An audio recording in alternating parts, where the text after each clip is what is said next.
Voila! Oh, look at how fancy. Very nice.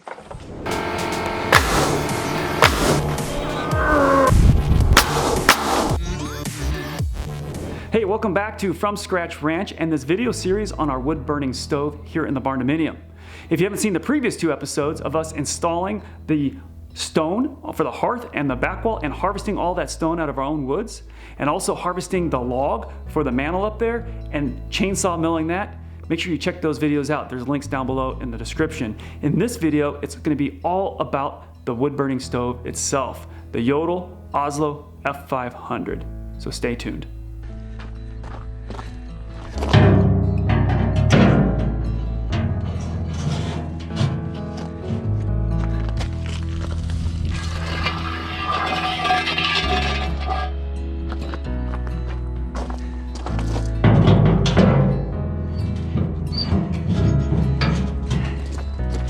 These Titan pallet forks that I got off Amazon are a lifesaver. They just clamp right onto the bucket, and I can use it as a forklift, pick up pallets.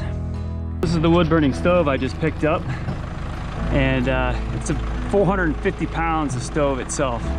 So yeah, there's no way to be able to lift this out of here without a forklift or pallet forks on the tractor.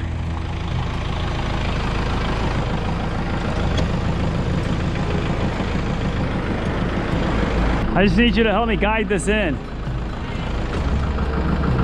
So I'm gonna get closer first and then I'll drop it.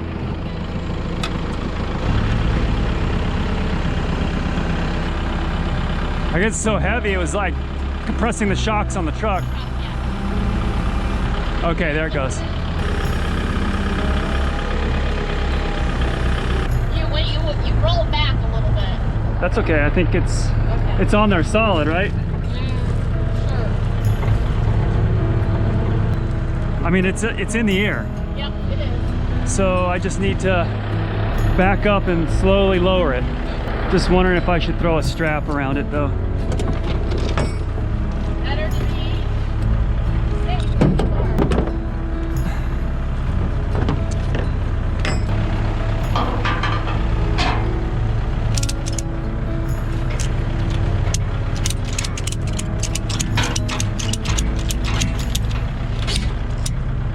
Okay, that feels way safer now. Everything look okay? Yeah. If I drop this, it's bad news.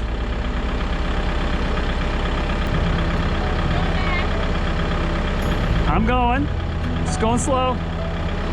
Am I clear? Yeah, you're clear.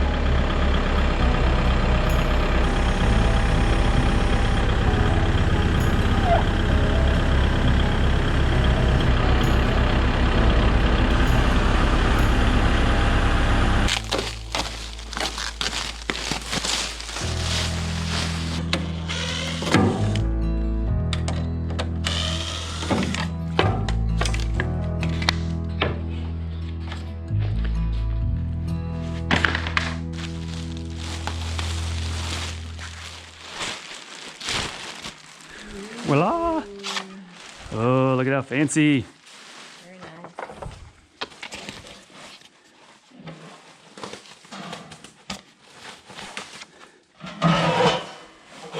It's a clean out pan.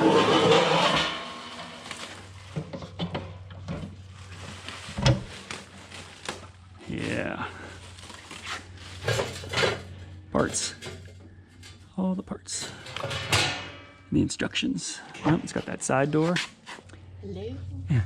That side door is going to be nice because that's going to be the side that's facing our family room area. Jotul is a company out of Norway, and they've been making wood stoves since 1853, so they have a long history of making quality wood stoves. The Jotul F500 Oslo is 100% cast iron, and it has won many awards for its design and performance. So the total investment in this wood stove was around $5,000, including the install. The stove itself was $3,000. All of the stovepipe and chimney was expensive, a lot more expensive than I expected, partly because I used double wall insulated pipe the entire distance, even on the inside. And that's because I wanted to get as close to the wall as possible with the stovepipe, and there's limitations to the single wall pipe and the distance it needs to be away from the drywall. All of the stovepipe and collars and chimney and all of the parts needed was around $1,500 to $1,800. So about 12 feet on the inside, another 10 feet in the attic space, and another 4 to 6 feet, I think, on the roof. And I needed to get the chimney above a certain point for draw. I hired licensed professional wood stove installers for a couple reasons. First and foremost, they are licensed installers. In most states and counties, you must have it installed by a licensed installer, as mandated not only by the code, but by your insurance provider. Everything we own is stored in this barn in Barndominium, and there is no way I am risking it all to fire because I made a stupid mistake trying to install it by myself. Not worth saving the $600 it costs to have it professionally installed. Second, that thing is heavy. I did not want to even risk trying to do it by myself. Finally, I am not a fan of heights, and there was no way I was getting up on that roof to install that chimney.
This firewood carrier made by Amigably has been super helpful for carrying all of this firewood in.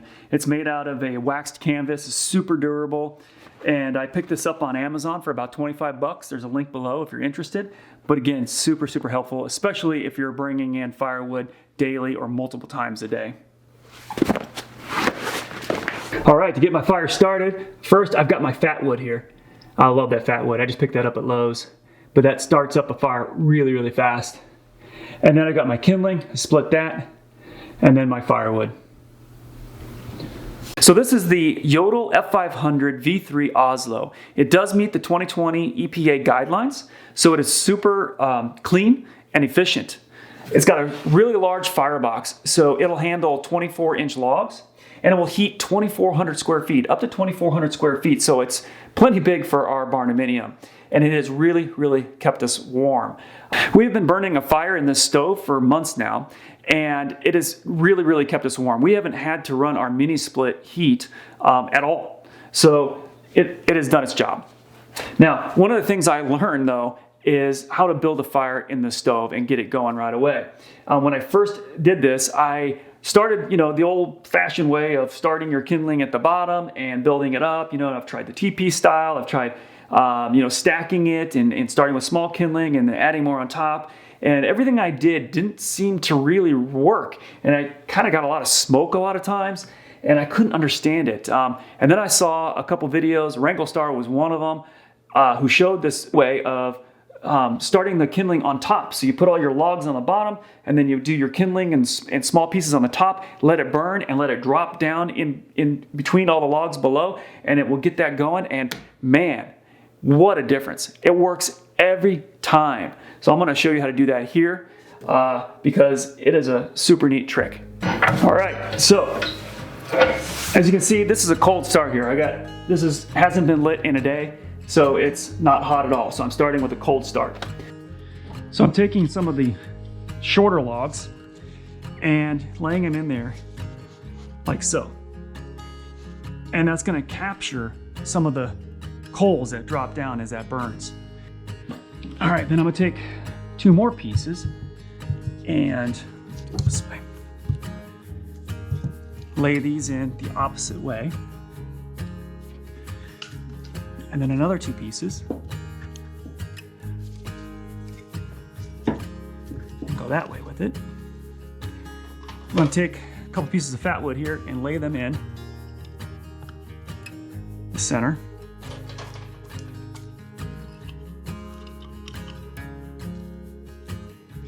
And then my kindling goes across the top here, smaller pieces.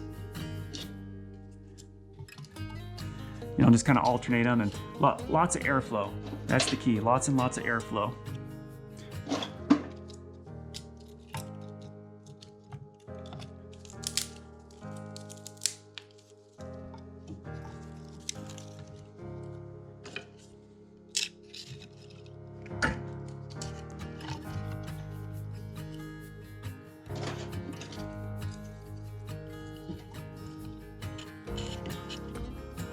And what's going to happen is this will burn all of this kindling up here, and as it starts to drop down, it'll catch all this underneath on fire. So I actually like to throw a small little piece of kindling down underneath here too, so that it falls onto the kindling below and gets that going. Just some extra measure there.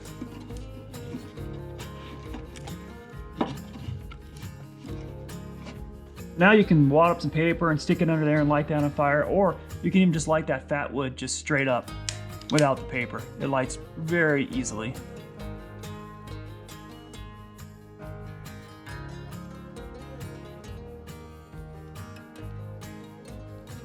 Yeah, look at that go. So then that will start burning that way, and we'll see what happens.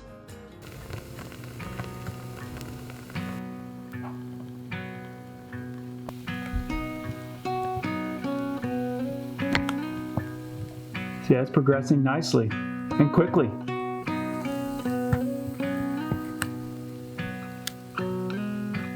And the stove's great. The door is open and all that smoke is going right up. We've got good draw up the chimney. You can see how that's starting to really burn that kindling up there. And it's going to eventually start dropping down. Those embers will start dropping down and catching down below on fire. Oh, there goes some. See how it lit up?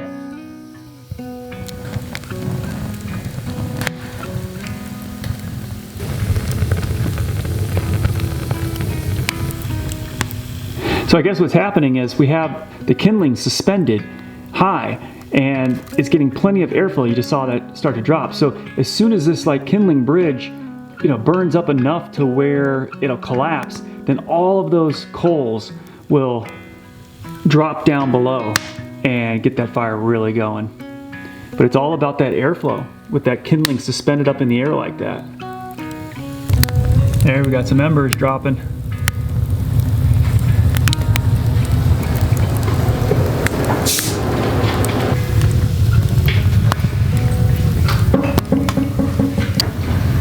So now it's starting to take off, so I'm going to shut the door.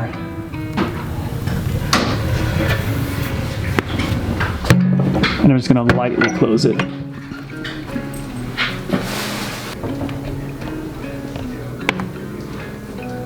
All right, now I can start adding some more wood to it. Now I got a good coal base. Pieces on the sides.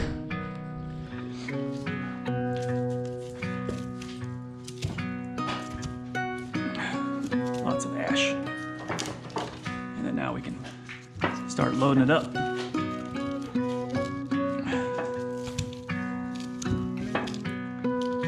Got these welding gloves. They work great to have on the fire to grab pieces of wood.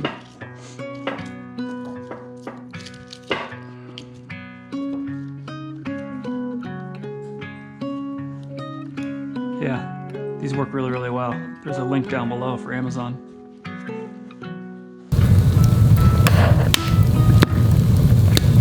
Now that piece on the right side has caught pretty quickly. So you got a really hot fire going there, some hot coals. The structure is still holding up. As soon as this piece right there collapses, then I can probably start piling the wood on top and then get this thing roaring. With that piece on the left side, that just caught big time. Same with the right side.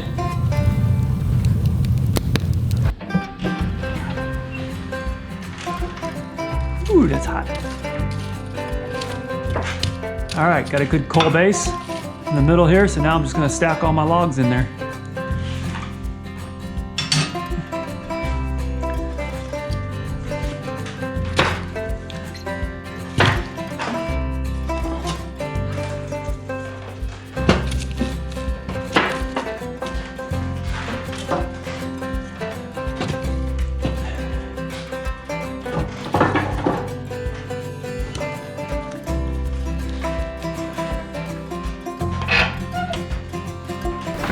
Look at how fast that caught. You know you got a hot fire when and some hot coals, and you just throw a log on there and it just immediately catches like that. So now this thing will really get roaring.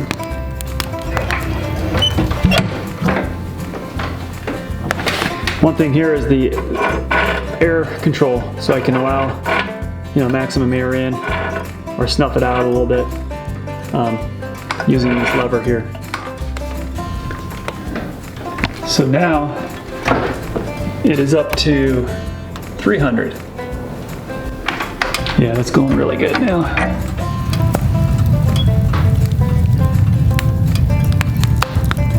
Oh yeah, lots of heat.